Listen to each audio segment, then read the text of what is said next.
नमस्कार सिटी में आप सभी लोगों का बहुत बहुत स्वागत है। और आज का जो प्रोग्राम आप देख रहे हैं ये है IMA उत्तराखंड के द्वारा किया हुआ प्रोग्राम, जो रुड़की में एम्ब्रोसिया होटल के अंदर आयोजित किया गया है। उत्तराखंड 2023 इसलिए आयोजित किया गया है कि इसमें जो जर्नल प्रैक्टिशनर्स, जो न्यूली डॉक्टर्स आए हैं, उनको जो सीनियर डॉक्टर्स हैं जानकारी देंगे कुछ चीज़ों के बारे में। आज हमने जिस प्रोग्राम को स्पेशली कवर किया है वो है AI और ML बेस्ड, यानी आर्टिफिशियल इंटेलिजेंस और मशीन लर्निंग के थ्रू मेडिकल साइंस किस तरह से एक क्रांति लाने वाली है। चलिए हम आपको कुछ दिखाते हैं। और डॉक्टर रमा भार्गव जो कि स्पेशलिस्ट हैं, जिन्होंने इस पे एक लेक्चर दिया है, उनसे बातचीत के कुछ अंश आपके सामने प्रस्तुत करते हैं। मैम, ये मेडिकल साइंस में AI और ML क्या रोल है इसका, क्योंकि हमें पता चला है कि इस पे आपका एक लेक्चर हुआ है। AI और ML कैसे मेडिकल साइंस में काम करेगा, ये है क्या? Thank you very much. देखिए, AI और ML आज की लैंग्वेज है, आज की भाषा है। समझते हैं ये लोग कि टेक्नोलॉजी का जो प्रोग्रेस हो रही है, उन्नति हो रही है, अगर वो टेक्नोलॉजी हमारी सोसाइटी के फ़ायदे के लिए नहीं है तो वो टेक्नोलॉजी का होना या ना होना बराबर है। एक टेक्नोलॉजी जो आज डेवलप हो रही है वो है आर्टिफिशियल इंटेलिजेंस, मशीन लर्निंग। लोग आर्टिफिशियल इंटेलिजेंस से बहुत घबराए से हैं, कुछ लोग उसको इस्तेमाल ही नहीं करना चाहते हैं, क्योंकि सोचते हैं कि अगर आर्टिफिशियल इंटेलिजेंस आ जाएगी तो हमारी नौकरी खतरे में होगी। ऐसा नहीं है। आर्टिफिशियल इंटेलिजेंस तो एक अम्ब्रेला है जिसके अंडर में बहुत सारी प्रोसेस होती हैं, उन प्रोसेस से हम फ़ायदा निकालते हैं। देखिए क्या है, आर्टिफिशियल इंटेलिजेंस का मतलब है इंटेलिजेंस आर्टिफिशियली क्रिएट की जा रही है, लेकिन वो आर्टिफिशियल इंटेलिजेंस अकेली नहीं चलती है, वो चलती है मशीन लर्निंग और डीप लर्निंग के साथ। अब आप कहेंगे मशीन लर्निंग का क्या उपयोग है? मशीन लर्निंग डेटा कैसे चलती है? देखिए, आज मान लीजिए अगर किसी हॉस्पिटल में 1000 पेशेंट हैं, ठीक है, उन 1000 पेशेंट्स के बीच में रह करके उन्होंने उनका जो सब कुछ डेटा था पेशेंट की हिस्ट्री के बारे में, उससे वो कुछ कंक्लूजन निकालना चाहते हैं, ताकि वो आगे आने वाले पेशेंट्स के बारे में कुछ डिस्कस कर सकें, एनालाइज कर सकें। तो वो डेटा कैसे मेंटेन करेंगे, उस डेटा से एनालिसिस कैसे करेंगे? यहाँ पर आती है हमारी मशीन लर्निंग इस्तेमाल। Machine learning is basically based, कुछ एल्गोरिथम्स पे बेस्ड होती है। उसकी ट्रेनिंग करते हैं, उनके मॉडल्स बनाते हैं, उन मॉडल्स को बना करके वो उस डेटा पे काम करते हैं, और कुछ परसेंटेज डेटा से हम मॉडल बनाते हैं और बाकी परसेंटेज से हम उस डेटा को वैलिडेट करते हैं कि जो डेटा जब वो दे रहा है वो सही है कि नहीं है। क्योंकि देखिए, टेक्नोलॉजी यूज़ करके अगर हम कुछ भी निकालना चाहते हैं, उसका वैलिडेशन ज़रूरी है कि वो सही आंसर दे रहा है। अगर वो सही जवाब नहीं देगा, उसका कंक्लूजन सही नहीं होगा, तो समाज हमारा उस पर विश्वास नहीं करेगा। तो आर्टिफिशियल इंटेलिजेंस, मशीन लर्निंग ना केवल और जगह इस्तेमाल हो रही है, हेल्थ केयर में मैं बात करती हूँ।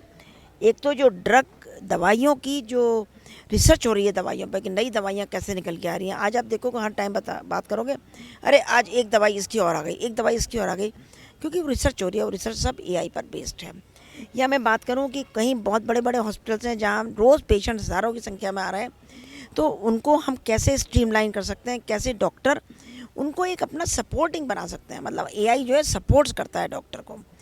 एक किसी ने कहा है कि ये मत सोचिए कि AI is replacing the doctors. AI doctors को रिप्लेस नहीं कर रहा है, डॉक्टर्स का अपना काम है, AI केवल उनको सपोर्ट करता है चीज़ों को ठीक करने में। आज अगर हम ये सोचते हैं कि बहुत सारी चीज़ें, जैसे ये जो इंस्ट्रूमेंट्स हमारे MI करते हैं, MRI करते हैं, रेडियोलॉजी से काम करते हैं, या CT स्कैन वगैरह करते हैं, और ये सब करते हैं, इन सब का जो डेटा है प्रॉपर वे में तरीके करने का, प्रॉपर वे में स्ट्रक्चरिंग करने का, वो AI से, मशीन लर्निंग से होता है।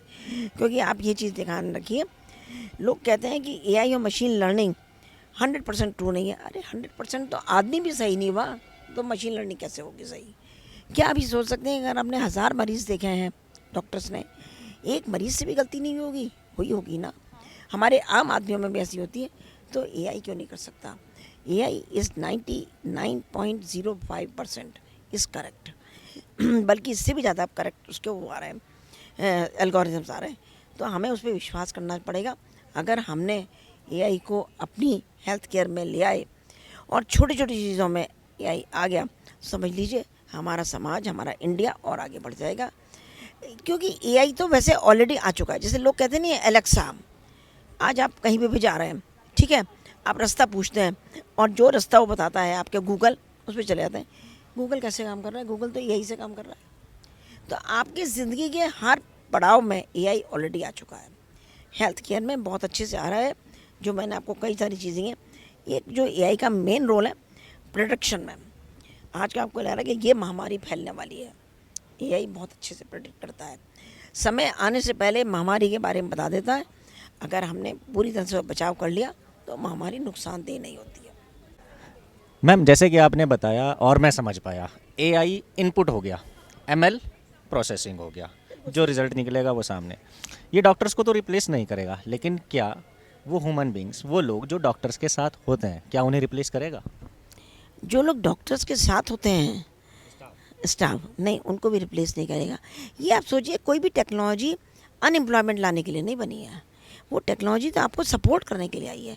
उसको सपोर्ट आप एक बेन की तरह से करते हैं, बून के लिए। देखिए न्यूक्लियर टेक्नोलॉजी बनी थी ना, हिरोशिमा पे बम डाल दिया गया, तो वो किसका था? आदमी की सोच थी ना। लेकिन उसी न्यूक्लियर टेक्नोलॉजी से आज हम न्यूक्लियर एनर्जी पैदा कर रहे हैं, तो फिर वो भी तो हमारा फ़ायदा है ना। बिल्कुल, बड़ी अच्छी बात आपने कही और एग्जाम्पल भी बहुत अच्छा दिया है। अच्छा, एक चीज़ और मुझे आप ये बताएं, जैसे ये आर्टिफिशियल इंटेलिजेंस, एमएल, इनका कॉम्बिनेशन ये आ रहे हैं मेडिकल साइंस में, तो क्या अब जो स्टडी होगी एमबीबीएस एमडी वगैरह की, ये जो पढ़ाई होगी उसमें ये चैप्टर ऐड किए जाएंगे? देखिए उसमें आज जो पढ़ाई हो रही है, एआई का बहुत ज़्यादा योगदान है एजुकेशन देने में भी। अगर आप वहाँ बताते हैं कि अगर हम वो जो पेशेंट था वो उसको ऐसा होता है, उसका ऐसा करना पड़ता है, छोटी छोटी चीज़ें जो किताब में लिखी हुई हैं। आज आप मेडिकल के बुकलेट देखें, उसमें बहुत अच्छे अच्छे फिगर्स बने होते हैं कि जब ऐसा, जब यहाँ से ऐसी हम दवाई देते हैं कोई, तो उसका इस पे असर होता है। वो आज हम रोबोट्स के थ्रू डायरेक्ट दिखा सकते हैं, लाइव दिखा सकते हैं। तो बच्चा कैसे अच्छा समझेगा, किताब में पढ़ के या लाइव चीज़ों को देख के? तो एआई का एजुकेशन में बहुत ज़्यादा योगदान है, क्योंकि वो आपको चीज़ों का, जिसे कहते हैं ना, आपस में रूबरू करा रहा है। That is the thing. अच्छा, दूसरे एआई से मैं समझ पा रहा हूँ कि फीड कर दिया गया, ह्यूमन बीइंग किसी भी आदमी इंसान ने उसमें फीड किया है, उसने उसको चेकआउट किया और प्रोसेसिंग के लिए एमएल में डाल दिया, यही आपने बताया। अब जो रिज़ल्ट आएगा वो तीसरी चीज़ है, यानी उसके बाद जो रिज़ल्ट निकलता है। लेकिन वो फीडेड चीज़ों से अलावा भी कुछ और होता है। अभी हाल फिलहाल के दिनों में हम देख रहे थे, इस साल जो रुड़की के अंदर की मैं बात करूँ, जो डेंगू फैला है, पहले से कहीं ज़्यादा ख़तरनाक हुआ, इसमें डेथ बहुत ज़्यादा हुई हैं। तो इन चीज़ों को एआई कैसे बताएगा, क्या करेगा इसके लिए, क्या रहेगा? पता है ना, डेंगू जो फैला, लोगों ने उसको महामारी का नाम दिया, जी बिल्कुल। दिया ना। तो एआई का बहुत बड़ा रोल है प्रिडिक्शन ऑफ दीज थिंग्स। इन चीज़ों को वो प्रिडिक्ट कर सकता है, उसके पास डेटा होगा। डेटा से एमएल जो है बहुत बड़ी चीज़, दो चीज़ें निकालता है। एक होता है रिग्रेशन और एक होता है क्लासिफिकेशन। रिग्रेशन में वो बताता है कि कंटिन्यूस चीज़ें, और क्लासिफिकेशन देता है ABCD, कि भाई कैंसरस है तो कौन सा ग्रेड का है, सब। तो एआई अगर रिग्रेशन, अगर उसने अपने मॉडल्स को बना करके, डेंगू पे बेस्ड अगर वो मॉडल्स बना करके वो अपनी स्टडी कर लेता, तो एआई बता देता कि आपकी महामारी कब आने वाली है, कितने % वो नुकसान देने वाली है, उसको हम कैसे बचाव कर सकते हैं।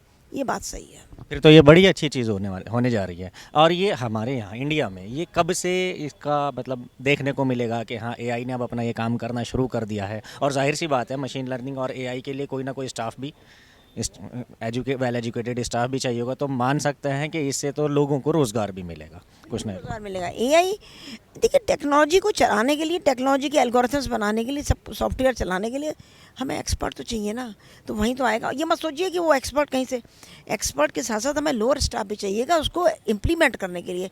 कोई सारे एल्गोरिथम्स ऐसे थोड़ी ना इम्प्लीमेंट हो जाएंगे। दूसरी चीज़ जो आपने कहा कि हमारी गवर्नमेंट बहुत काम कर रही है, ये आज से नहीं है, ऑलरेडी रोबोटिक सर्जरी हमारी कितनी जगह हो रही है, कई जगह हो रही है। अपोलो में हो रही है, फोर्टिस में हो रही है, मोहाली का मुझे पता है, वहाँ भी रोबोटिक सर्जरी होती है। अपोलोस में हो रही है, कई जगह हो रही है। तो रोबोटिक सर्जरी एआई की तो देन है, ये कोई ये नहीं है कि रोबोटिक्स हमारे कहीं और से बनते हैं। एआई बहुत ज़्यादा, अभी मैंने आज एक एग्जांपल बताई थी, जहाँ देखिए जहाँ तक मेरा ख्याल है, मैंने पढ़ा हुआ है, रिसर्च जो हो रही है ना यूरोप में, यूएस में, कोरिया में मेडिकल रिसर्च हो रही है, तो वहाँ उन्होंने एक ऐसा रोबोट बनाया, आप सोच नहीं सकते कि एक बुढ़े आदमी को चलने के लिए वो रोबोट कितना कंफर्टेबल है। तो ये सारी चीज़ें एआई की देन है, बस सोच है थोड़ी सी, क्योंकि 2-3 चीज़ें तो एआई में मुश्किल है। नंबर 1 की जो कॉस्ट है, दैट इज़ वेरी कॉस्टली, तो उसको सोचने के लिए कि आदमी कैसे उसको लगाए, वो बड़ी चीज़ है। दूसरी चीज़, लोगों में लगता है थोड़ी सी सिक्योरिटी का प्रॉब्लम है, कि मान लीजिए हमारा डेटा कहीं फीड है, और आजकल तो आप देखते हैं हैकर्स कितने मजबूत होते जा रहे हैं, तो वो कर सकते हैं, लेकिन उसका बचाव भी हो रहा है, ऐसी बात नहीं है उसका बचाव नहीं हो रहा है, सोचने वाली बात है। लेकिन धीरे धीरे चीज़ें तो आगे बढ़ ही रही हैं। हर बड़े हॉस्पिटल में धीरे धीरे एआई बेस्ड मशीन्स आ चुकी हैं।